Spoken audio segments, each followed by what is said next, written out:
अस्सलामुअलैकुम, मैं हूं तनवीर असगर और आप देख रहे हैं technical Tanveer by YouTube channel. आज की ये वीडियो न्यू यूट्यूबर्स के लिए काफ़ी ज़्यादा इंपॉर्टेंट है। आमतौर पे संडे के दिन में ज़्यादा लंबी चौड़ी वीडियो नहीं बनाता हूं, तो ये वीडियो भी इंशाल्लाह ज़्यादा लंबी चौड़ी नहीं होने वाली है। बाय द वे, आज की वीडियो के अंदर हम सीखने वाले हैं कि कॉपीराइट की स्ट्राइक क्या होती है, कॉपीराइट का क्लेम क्या होता है, कम्युनिटी गाइडलाइन की स्ट्राइक क्या होती है और कम्युनिटी गाइडलाइन की वार्निंग क्या होती है। ये चार चीज़ें हर यूट्यूबर्स के लिए समझना बहुत ज़्यादा ज़रूरी है, क्योंकि अक्सर न्यू यूट्यूबर्स इन्हीं चीज़ों में कन्फ्यूज़ हो जाते हैं। उनको पता ही नहीं होता है उनके चैनल के ऊपर जो आया है ये क्या है, ये वार्निंग है या स्ट्राइक है या क्लेम है या क्या है। तो बिना टाइम वेस्ट किए आते हैं व्हाइट बोर्ड की तरफ और यहां पर एक एक करके सारी चीजें सीखते हैं। सबसे पहले जी यहां पर हमने लिखा है क्लेम। क्लेम मतलब कॉपीराइट क्लेम। कॉपीराइट क्लेम आता है या फिर कॉपीराइट की स्ट्राइक आती है। कम्युनिटी गाइडलाइन की या तो स्ट्राइक आती है या फिर कम्युनिटी गाइडलाइन की वार्निंग आती है। तो पहले हम यहां पर डिस्कस करेंगे कॉपीराइट को। यहां पर मैं लिख देता हूं जी कॉपीराइट, ठीक है। Copyright, copyright claim. अब ये जो क्लेम है ये किस बला का नाम है। देखें, आमतौर पे कॉपीराइट का क्लेम जो आता है ये 99% ऑटोमेटिकली आता है। यानी कि वो क्रिएटर्स या फिर वो यूट्यूब के चैनल्स जिनको कंटेंट आईडी मिला हुआ है, कंटेंट आईडी जिनको मिला हुआ है, जब आप उनका कंटेंट यूज करते हैं तो ऑटोमेटिकली आपकी वीडियो के ऊपर कॉपीराइट का क्लेम आ जाता है। फॉर एग्जांपल, आप मेरी कोई वीडियो डाउनलोड करके अपने चैनल के ऊपर अपलोड करेंगे, मैं सो रहा हूं, मैं जाग रहा हूं, लेकिन आपके पास ऑटोमेटिकली कॉपीराइट क्लेम आ जाएगा। उसकी वजह यह है कि मुझे कंटेंट आईडी मिला हुआ है। जिसके पास कंटेंट आईडी होगा ऑटोमेटिकली उसकी तरफ से आपके पास क्लेम आ जाएगा। अब यहां पर सवाल यह पैदा होता है कि जब क्लेम आता है आपको कैसे पता चलता है। तो भाई आपके पास ईमेल आ जाता है, ईमेल के अंदर भी आपको बताया जाता है कि आपकी इस वीडियो के ऊपर कॉपीराइट का क्लेम है।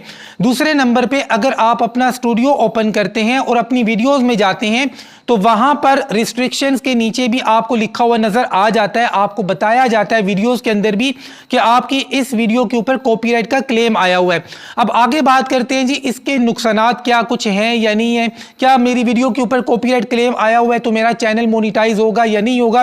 देखिए, अगर इक्का दुक्का या 3-4 वीडियोस के ऊपर कॉपीराइट का क्लेम आया हुआ है तो ये कोई बड़ी बात नहीं है। लेकिन अगर आपकी अक्सर वीडियोस के ऊपर कॉपीराइट का क्लेम आया हुआ है या फिर आपकी वो वीडियोस जिनकी वजह से आपका वॉच टाइम कंप्लीट हुआ है या फिर वो वीडियोस जिनके ऊपर आपके सबसे ज्यादा व्यूज हैं, यानी आपके चैनल के ऊपर जो मेन वीडियोस हैं उनके ऊपर ये नहीं आना चाहिए। अगर उनके ऊपर आ गया तो फिर इस चीज के चांसेस ज्यादा हैं कि आपके चैनल की मोनेटाइजेशन रिजेक्ट कर दी जाए। लेकिन अगर बीच की इक्का दुक्का छोटी मोटी वीडियोस के ऊपर कॉपीराइट का क्लेम आया हुआ है तो इससे मोनेटाइजेशन में कोई फर्क नहीं पड़ेगा। अच्छा जी, दूसरा नुकसान ये है कि आपकी जिस वीडियो के ऊपर कॉपीराइट का क्लेम आया होगा उसकी जितनी भी अर्निंग होगी, जब आप चैनल मोनेटाइज करेंगे, वीडियो को मोनेटाइज करेंगे, उस वीडियो की जितनी भी अर्निंग होगी वो आपको नहीं मिलेगी, वो उस बंदे को जाएगी जिसकी तरफ से आपको कॉपीराइट का क्लेम आया हुआ है। सम टाइम ऐसा होता है कि शेयर भी किया जाता है, अमाउंट कुछ आपको दिया जाता है कुछ उसको दिया जाता है। खैर, इस चीज के बारे में ज्यादा डीपली हम नहीं जा रहे, लेकिन आप अपने माइंड में ये बात बिठा लें, जब आपका चैनल मोनेटाइज होगा, आपकी जिन वीडियोस के ऊपर कॉपीराइट क्लेम होगा उनका ज्यादातर हिस्सा या बड़ा हिस्सा उस बंदे को जाएगा जिसकी तरफ से कॉपीराइट क्लेम आया हुआ है। ये इतना ज्यादा खतरनाक केस नहीं है। अच्छा, इसके बाद नीचे दूसरे नंबर पे आता है जी कॉपीराइट की स्ट्राइक। ऊपर हमने डिस्कस किया कॉपीराइट क्लेम को, नीचे है जी कॉपीराइट की स्ट्राइक। अब ये कॉपीराइट स्ट्राइक किस बला का नाम है और ये आपके चैनल के ऊपर कब आती है, क्यों आती है। देखें, जब आप दूसरों की कोई भी चीज इस्तेमाल करेंगे, अगले बंदे को ये चीज बुरी लगी कि आपने मेरी चीज क्यों इस्तेमाल की, तो वो बंदा, दूसरा जो यूट्यूबर है, दूसरा जो क्रिएटर है, वो आपको कॉपीराइट की स्ट्राइक देता है। अब आपके माइंड में क्वेश्चन क्लिक कर रहा होगा कि तनवीर भाई किन चीजों के ऊपर कॉपीराइट की स्ट्राइक आ सकती है। तो भाई आप दूसरे की कोई भी चीज यूज करते हैं, आप उसकी ऑडियो यूज करते हैं, आप उसकी वीडियो यूज करते हैं, उसका थंबनेल यूज करते हैं, या फिर यहां तक कि अगर आप उसका टेक्स्ट भी कॉपी करते हैं तो भी अगला बंदा आपको कॉपीराइट की स्ट्राइक दे सकता है। अक्सर यूट्यूबर्स इन चीजों को बारीकी से नहीं समझते, वो ये समझते हैं कि थंबनेल के ऊपर स्ट्राइक नहीं आती। तो भाई थंबनेल के ऊपर स्ट्राइक देना बहुत आसान काम है, कोई मुश्किल नहीं है। अगर आप अगले बंदे का टेक्स्ट यूज कर रहे हैं, उसका कंटेंट यूज कर रहे हैं, तो भी अगला बंदा आपको कॉपीराइट की स्ट्राइक दे सकता है। और अगर आपके चैनल के ऊपर 3 कॉपीराइट की स्ट्राइक्स आ गई 90 दिनों के अंदर, तो आपका चैनल टर्मिनेट कर दिया जाता है, यानी कि डिलीट कर दिया जाता है। अब जी ये कॉपीराइट की स्ट्राइक, इसको हम रिमूव कैसे कर सकते हैं? नंबर 1, जिस बंदे ने आपको स्ट्राइक दी है आप उससे रिक्वेस्ट करें कि यार आप अपनी स्ट्राइक वापस ले लो, मैं आपकी वीडियो वैसे भी डिलीट कर दूंगा, दोबारा नहीं लगाऊंगा। तो अगला चाहे जिसने स्ट्राइक दी है तो वो अपनी स्ट्राइक वापस ले सकता है।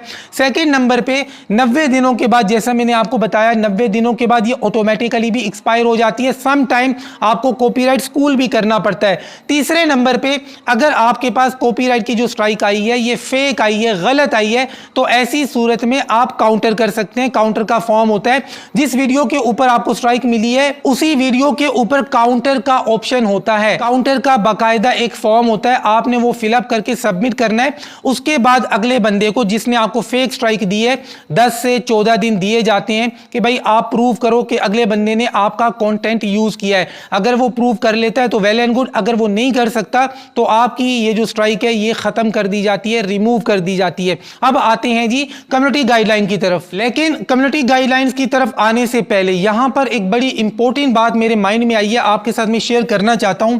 मैं लिख देता हूं जी यहां पर कॉपीराइट, ठीक है, मेरी राइटिंग पे नहीं जाना है, डॉक्टर्स वाली है कॉपीराइट, और यहां पर मैं लिख देता हूं रीयूज्ड। अच्छा, अक्सर न्यू यूट्यूबर्स यहां पर कंफ्यूज्ड है। वो क्यों कंफ्यूज्ड है?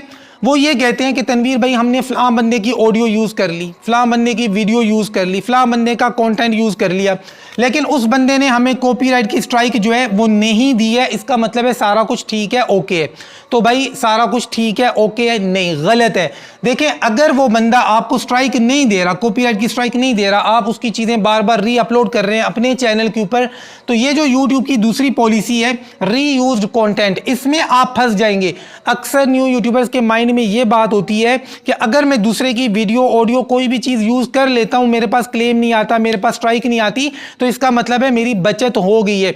ठीक है, स्ट्राइक से तो आप बच गए हैं, लेकिन ये जो रीयूज कंटेंट वाली पॉलिसी है ये यूट्यूब की अपनी पॉलिसी है, इसमें आप आकर फिर भी फंस जाएंगे। तो आपके माइंड में ये जो चीज पता नहीं किसने बिठा दी है कि कॉपीराइट की स्ट्राइक नहीं आई है तो सारा कुछ ठीक है, सारा कुछ ठीक नहीं है, इस पॉलिसी में आकर आप फिर भी फंस जाएंगे।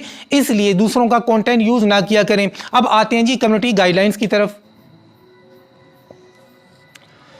अच्छा जी, ये कम्युनिटी गाइडलाइंस ये क्या बला है, इनकी स्ट्राइक से क्या होता है और ये कब आती है? देखें, कॉपीराइट के बारे में मैंने आपको बताया है कि जब आप दूसरे किसी यूट्यूबर का, दूसरे किसी चैनल का कोई कंटेंट यूज़ करते हैं, दूसरा बंदा आपको स्ट्राइक देता है, जिस तरह आप यूट्यूबर हैं वो भी यूट्यूबर है, वो आपको कॉपीराइट की स्ट्राइक देता है। लेकिन ये जो कम्युनिटी गाइडलाइंस हैं ये यूट्यूब की अपनी पॉलिसीज़ हैं। जब आप यूट्यूब की अपनी पॉलिसीज़ की वायलेशन करेंगे, यूट्यूब बजाते खुद जो आपको स्ट्राइक मारेगा वो कम्युनिटी गाइडलाइन की स्ट्राइक मारेगा। और अगर आपके चैनल के ऊपर 3 कम्युनिटी गाइडलाइन की स्ट्राइक आ जाती है 90 दिनों के अंदर, तो भी आपका चैनल टर्मिनेट यानी कि डिलीट कर दिया जाता है। अब आपके माइंड में क्वेश्चन क्लिक कर रहा होगा कि तनवीर भाई जैसे आपने कॉपीराइट के बारे में बताया कि आप उसकी दूसरे किसी की ऑडियो, वीडियो, पिक्चर, थंबनेल कुछ भी यूज करते हैं वो आपको कॉपीराइट की स्ट्राइक देता है, तो ये किस तरह की पॉलिसीज की वायलेशन की वजह से हमें स्ट्राइक मिलती है? देखें, कम्युनिटी गाइडलाइन की स्ट्राइक आपको तब मिलती है जब आप यूट्यूब की अपनी पॉलिसीज की वायलेशन करते हैं। फॉर एग्जांपल जी, अगर आप कोई न्यूडिटी दिखा देते हैं, कोई रोड एक्सीडेंट दिखा देते हैं, कोई खतरनाक चीज दिखा देते हैं, हैकिंग क्रैकिंग के बारे में वीडियोस बना देते हैं, कोई भी चीज स्टील करने का तरीका सिखा देते हैं, आप अपनी वीडियो की डिस्क्रिप्शन के अंदर गलत वेबसाइट्स के लिंक्स डाल देते हैं, इस तरह की जितनी भी चीजें हैं जो आमतौर पर आपके साथ में शेयर करता रहता हूं, अगर आप इन चीजों की, इन पॉलिसीज की वायलेशन करेंगे तो यूट्यूब बजाते खुद जो आपको स्ट्राइक मारेगा वो कम्युनिटी गाइडलाइन की स्ट्राइक मारेगा। और ये ज्यादा खतरनाक है, कॉपीराइट की स्ट्राइक इतनी ज्यादा खतरनाक नहीं है। ये अगर आपके चैनल के ऊपर आती है इससे आपके व्यूज भी डाउन होते हैं, ये बात मेरी याद रखना। चाहे कम्युनिटी गाइडलाइन की स्ट्राइक हो या फिर कम्युनिटी गाइडलाइन की वार्निंग आई हो, इससे डेफिनेटली आपके व्यूज डाउन होते हैं। अच्छा जी, कम्युनिटी गाइडलाइन स्ट्राइक के बारे में तो आपको चीजें समझ में आ गई हैं। अब यहां पर हम लिखते हैं वार्निंग। देखें, वार्निंग जो आती है ना ये कम्युनिटी गाइडलाइन की होती है। जिस तरह क्लेम आपको मैंने बताया वो कॉपीराइट का होता है, और ये जो वार्निंग आती है ये हमेशा कम्युनिटी गाइडलाइंस की तरफ से आती है। ये कब आती है? जब आप पहली दफा कम्युनिटी गाइडलाइन की वायलेशन करेंगे फर्स्ट टाइम, तो ये यूट्यूब आपको डायरेक्ट स्ट्राइक नहीं मारता है, पहली दफा आपको चांस देता है, आपको वार्निंग देता है। अब सवाल ये पैदा होता है कि क्या वार्निंग से कोई फर्क पड़ता है? अभी मैंने आपको बताया कि आपके व्यूज इससे डाउन होते हैं अगर आपके चैनल के ऊपर कम्युनिटी गाइडलाइन की वार्निंग पड़ी है।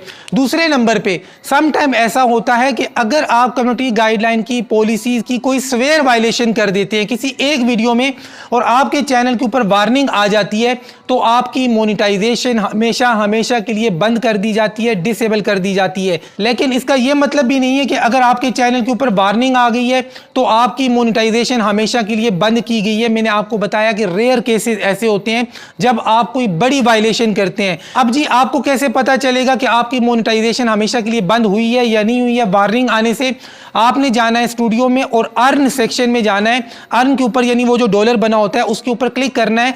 अगर आपकी मोनेटाइजेशन डिसेबल होगी तो वहां पे लिखा हुआ आएगा कि नॉट एलिजिबल फॉर मोनेटाइजेशन। लेकिन अगर ये नहीं लिखा हुआ आ रहा, आपका वॉच टाइम आपको नजर आ रहा है, आपके सब्सक्राइबर्स आपको नजर आ रहे हैं कि इतने सब्सक्राइबर्स हो गए हैं, इतना वॉच टाइम हो गया है, तो इसका मतलब है आपकी मोनेटाइजेशन डिसेबल नहीं हुई है, बंद नहीं हुई है। कम्युनिटी गाइडलाइन के बारे में और कम्युनिटी गाइडलाइन वार्निंग के बारे में सारी डिटेल्स आपके साथ में शेयर कर चुका हूं। कॉपीराइट के बारे में भी सब कुछ बता दिया है। अगर वीडियो अच्छी लगी है, समझ में आई है, तो वीडियो को लाइक करें। मिलते हैं इंशाल्लाह नेक्स्ट वीडियो में, तब तक के लिए अल्लाह हाफिज।